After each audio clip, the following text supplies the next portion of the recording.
राजा भैया के पिता ने राजा भैया के खिलाफ मोर्चा खोल दिया है।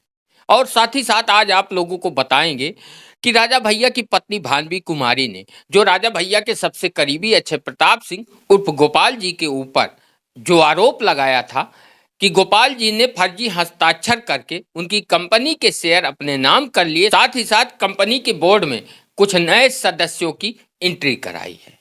भानवी कुमारी द्वारा अक्षय प्रताप सिंह पे जो आरोप लगाया गया है उसका सच सामने आ गया। ऐसे में राजा भैया के सामने बड़ी मुश्किल खड़ी हो जाएगी, क्योंकि सच सामने आने के बाद राजा भैया क्या करेंगे। राजा भैया अपने सबसे करीबी अक्षय प्रताप सिंह के साथ खड़े होंगे या फिर अपनी पत्नी भानवी कुमारी का साथ देंगे। नमस्कार, स्वागत है आपका कौशाम्बी टाइम्स में और मैं हूं सुशील मिश्रा। उत्तर प्रदेश के कुंडा सीट से विधायक रघुराज प्रताप सिंह उर्फ राजा भैया के पिता उदय प्रताप सिंह ने राजा भैया के खिलाफ मोर्चा खोल दिया है। उदय प्रताप सिंह ने ट्विटर अकाउंट पर एक पोस्ट किया है और जिसमें उन्होंने लिखा है, रघुराज भदरी अपने आदर्श मुल्ला मुलायम से कम नहीं है, जिससे कि उत्तर प्रदेश में सियासत तेज हो गई है। लोग अपने अपने हिसाब से इसका मायने निकाल रहे हैं, लेकिन उदय प्रताप सिंह ने जो राजा भैया के खिलाफ ट्वीट किया है उसे कुछ स्पष्ट निकलकर सामने नहीं आ रहा है, क्योंकि उन्होंने ट्वीट में कुछ स्पष्ट नहीं लिखा है कि आखिर इस ट्वीट के क्या मायने हैं। इस ट्वीट को उन्होंने क्यों किया, किस लिए किया, इसका भी कोई मायने नहीं निकलकर सामने आ रहा है। लोग अपने अपने हिसाब से इसके अलग अलग अर्थ निकाल रहे हैं। वैसे भी कुंडा विधायक रघुराज प्रताप सिंह का इस समय अपनी पत्नी से विवाद चल रहा है। विवाद इतना आगे बढ़ चुका है कि मामला कोर्ट तक पहुंच चुका है। दिल्ली के साकेत के फैमिली कोर्ट में राजा भैया ने अपनी पत्नी भानवी कुमारी को तलाक देने के लिए एक याचिका दायर की है और उस याचिका पर सुनवाई होनी थी, लेकिन जिस जज को सुनवाई करनी थी वो जज छुट्टी पर थी, जिसके कारण मामले को आगे बढ़ा दिया गया है और आने वाली 23 मई को इस मामले की सुनवाई होगी। अब तो राजा भैया और भानवी कुमारी के मामले में कोर्ट ही तय करेगी कि आगे क्या होगा, दोनों लोग साथ रहेंगे या फिर अलग हो जाएंगे। लेकिन राजा भैया के पिता ने ट्वीट कर सियासत गर्म कर दिया है। राजा भैया के पिता ने ट्वीट कब किया और जो यूजर हैं उन्होंने क्या प्रतिक्रिया दी, इसे मैं आप लोगों को सुनाता हूं। राजा भैया के पिता उदय प्रताप सिंह ने अपने ट्विटर अकाउंट से जो पोस्ट किया है वो 13 अप्रैल को 10:14 पर लिखा है उन्होंने, रघुराज भदरी अपने आदर्श मुल्ला मुलायम से कम नहीं है। तो ट्विटर यूजर ने अपनी क्या प्रतिक्रिया दी है उसे मैं आप लोगों को सुनाता हूं। डी नाम के एक यूजर ने लिखा है, इन 4 लाइनों का गंतव्य अति संवेदनशील है। शायद अब आप पुराने घिसे पिटे परपंचों से दुनिया नहीं देख सकते। अगर बात बोलने का यह माध्यम चुना है आपने, जाहिर है दूरियां बढ़ गई हैं। अब आपको शांति की जरूरत है। दुनियादारी छोड़ राम राम का जाप करें, हो सके तो ट्विटर अकाउंट डिलीट कर दें। एबी नाम के एक यूजर ने लिखा है, महाराज जी खुशी हुई ये देखकर कि आप धृतराष्ट्र की तरह मौन नहीं हैं। जो न्याय संगत हो वही करना उचित होगा। परिवार का मामला परिवार में ही सुलझ जाए तो ठीक है। भदरी राज घराने को शुभकामनाएं। साथ ही साथ उमा नाम की एक यूजर ने लिखा है, आप समझाइए उन्हें, शायद आपकी बात मान ले। राघव नाम के एक यूजर ने लिखा है, कुछ गलत तो नहीं है, कुछ गलत तो नहीं किया उन्होंने बड़े महाराज जी। एक यूजर ने लिखा है, अगर आपका ये ट्वीट तलाक के संबंध में है तो आप सही हैं। राजा भैया का यह कदम अच्छा नहीं है, उनके लिए भी और उनके हम जैसे प्रशंसकों के लिए भी। एक और यूजर लिखते हैं, बड़े राजा अगर हस्तक्षेप करें तो चीजें सामान्य हो सकती हैं। समाज का कोई भी व्यक्ति ऐसा नहीं चाहता कि ऐसे सिचुएशन बने।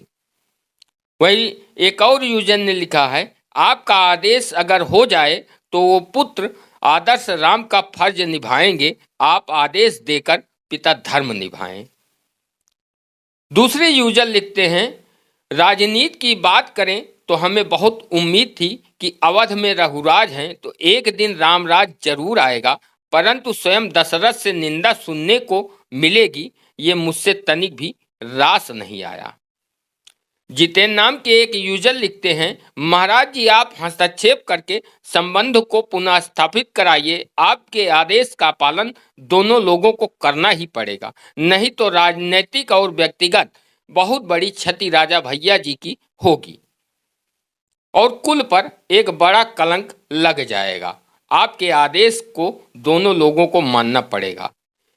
एक यूजर लिखते हैं, धीरज धर्म मित्र अरुनारी, आपद काल परखिए चारी। जय जय सिया राम, राम राम महाराज।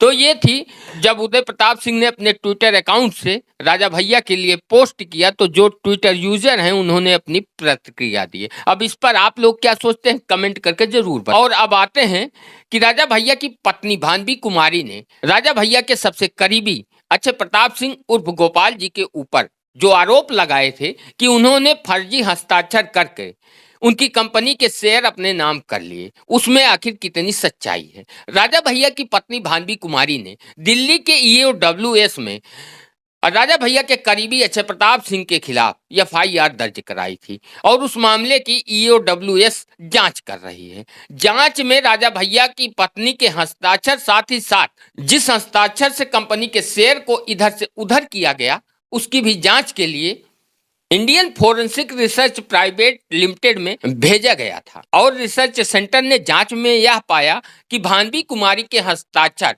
और वह हस्ताक्षर जिससे कंपनी के शेयर इधर से उधर हुए, दोनों में मैच नहीं हो रहा है। दोनों के अक्षरों में अंतर है और दोनों की लिखावट में भी अंतर पाया गया है। रिसर्च सेंटर का दावा है कि जिस हस्ताक्षर से कंपनी के शेयर इधर से उधर किए गए हैं, वह हस्ताक्षर भानवी कुमारी के ओरिजिनल हस्ताक्षर से मैच नहीं हो रही है। इससे यही प्रतीत होता है कि भानवी कुमारी ने जो आरोप अक्षय प्रताप सिंह पर लगाए थे वो सही है। अब ईओडब्ल्यूएस क्या कार्रवाई करता है वो तो आने वाला समय ही बताएगा और ऐसा लगता है कि आने वाले समय में अक्षय प्रताप सिंह की मुश्किलें बढ़ सकती। और भानवी कुमारी के अनुसार 26 जुलाई 2017 के पहले तक श्रीदा प्राइवेट लिमिटेड के 2 निर्देशक थे।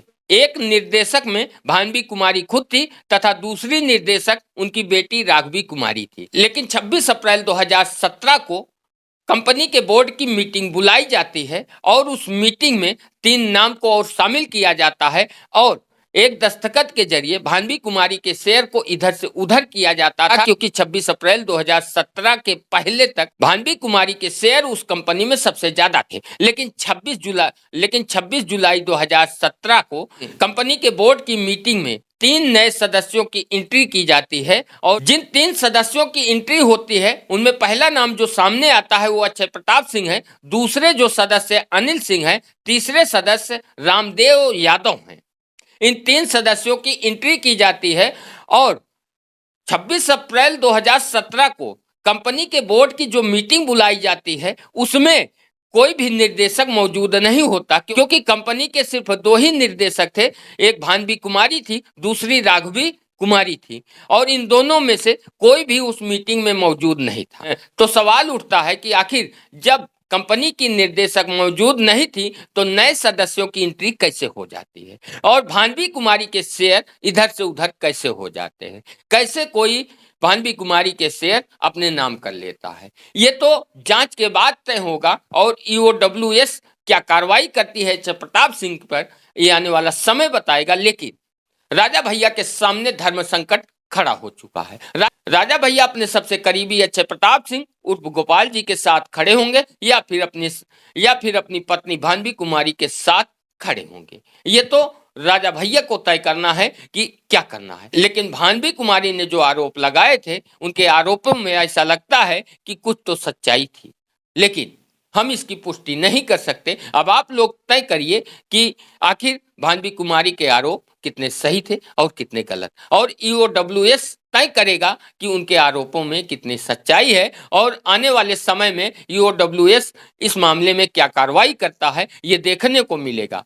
आप लोग क्या सोचते हैं कमेंट करके जरूर बताएं और वीडियो पसंद आए तो वीडियो को लाइक करें। अभी तक हमारे कौशाम्बी टाइम्स को सब्सक्राइब नहीं किया है तो कृपया सब्सक्राइब करें और इस वीडियो को फेसबुक पर देख रहे हैं तो हमारे फेसबुक पेज कौशाम्बी टाइम्स को फॉलो करना न भूलें।